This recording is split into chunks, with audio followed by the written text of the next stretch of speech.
सबसे अच्छी दिशा कौन सी है? पूरब और पश्चिम को लोग मानते हैं। पूजन करने बैठते हैं तो कहां बैठते हैं? पूरब और पश्चिम में, ठीक है। पर शंकर उल्टे हैं, शिव उल्टे बैठे, इसलिए शिव आराधना कहां होती है? शंकर जी का जो जलाधारी है वो कहां है? उत्तर की ओर, उत्तर की ओर जलाधारी। शिव के भगत शंकर का पूजन करने बैठते हैं तो कहां बैठते हैं? दक्षिण की ओर। दक्षिण में भगत बैठता है, उत्तर की ओर जलाधारी रहती है।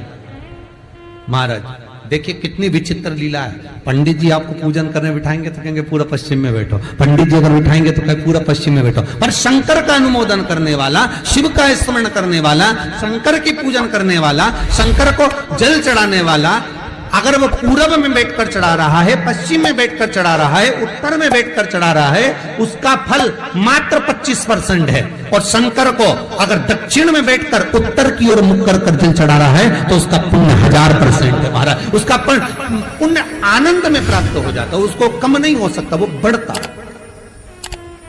उसमें कमता नहीं रहती। जैसे हमारे यहाँ झाड़ू की महत्वता कही, जो झाड़ू होती है, बुआरी होती है, जिस झाड़ू को अपन झाड़ते हैं, ये महाराज 3 जगह पर नहीं रखना चाहिए। कितनी जगह पे नहीं रखना है? 3 जगह। पहला, जिस कमरे में पति पत्नी दोनों सोते हो उस कमरे में झाड़ू कभी मत रखना, क्योंकि पति पत्नी में क्लेश बना ही रहेगा, आपस में प्रेम स्नेह नहीं रहेगा।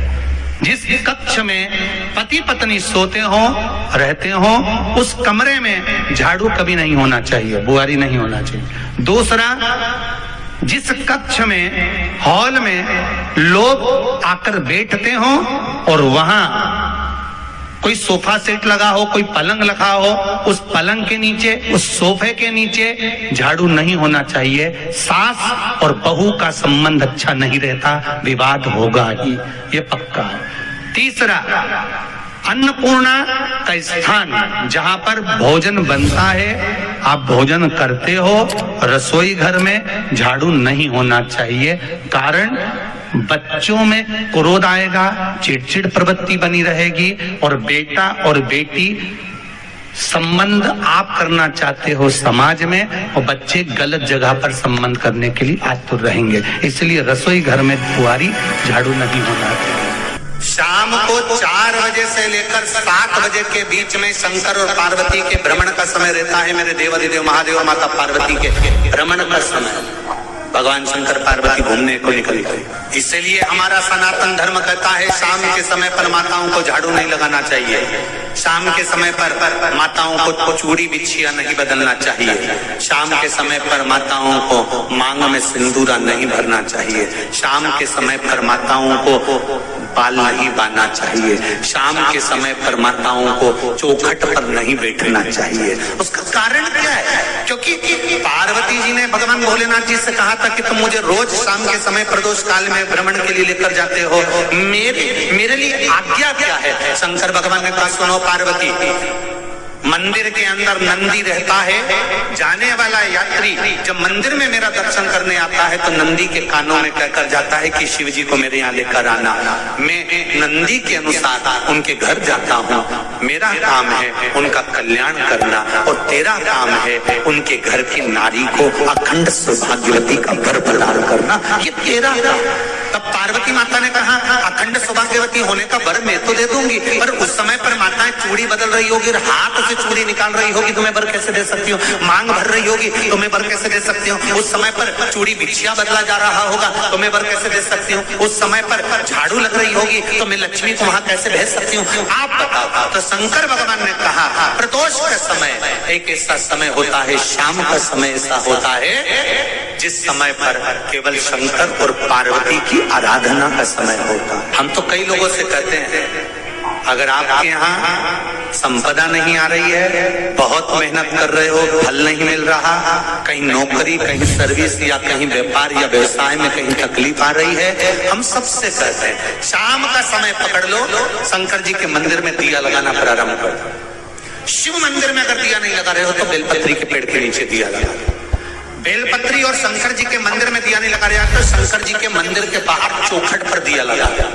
इतना भी नहीं कर सकते पवार दिया लगा दो और शंकर जी के नाम का श्री शिवाय नमस्तुभ्यम बोलकर शंकर भगवान को याद कर कर अपनी कामना कर कर बाबा का स्मरण कर कर पंचाक्षर मंत्र नमः शिवाय, षडाक्षर मंत्र ओम नमः शिवाय, द्वादशाक्षर मंत्र ओम नमो भगवते वासुदेवाय, जो मंत्र तुमको याद है उसका स्मरण कर कर लक्ष्मी हो चाहे नारायण हो चाहे राम हो चाहे कृष्ण हो स्मरण कर कर शाम के समय बाहर दिया लगा दो, दरवाजे के पास लगा दो, वो सुनेगा जरूर, आएगा तो उसका वेलकम जरूर होगा और वो कुछ देकर जरूर जाएगा। नियम तो बनाओ, उसकी चौखट पर जाकर कहना प्रारंभ। बृहस्पति महाराज ने कहा कि शाम का समय जो प्रदोष का समय होता है उस समय पर इंद्रदेव तुम शंकर जी की आराधना करो। शिव आराधना से शंकर जी जो मार्ग प्रशस्त करेंगे, शिव आराधना से जो शंकर जी कहेंगे वो तुम करना। आराधना करी बाबा भोलेनाथ जी। बृहस्पति महाराज ने प्रदोष की महत्वता समझाई तो प्रदोष का समय जानकर शंकर जी पर 7 बेलपत्र प्रदोष के दिन इंद्र ने समर्पित कर दी बिना सोचे। कितनी बेलपत्र? 7। प्रदोष का व्रत करो चाहे ना करो, मंदिर में चढ़ी हुई बेलपत्र को उठा लो, बेलपत्र का ब्रह्म कमल बना लो। ब्रह्म कमल का मतलब होता है डंडी बीच में रहे, आसपास पत्तियां रहे। 7 पत्ती का ब्रह्म कमल बनाकर, जैसे ये पत्तियां हैं एक जैसी रखी हुई हैं, तो इसको फैला लिया। 7 पत्ती को आपस में फैलाकर ब्रह्म कमल बना।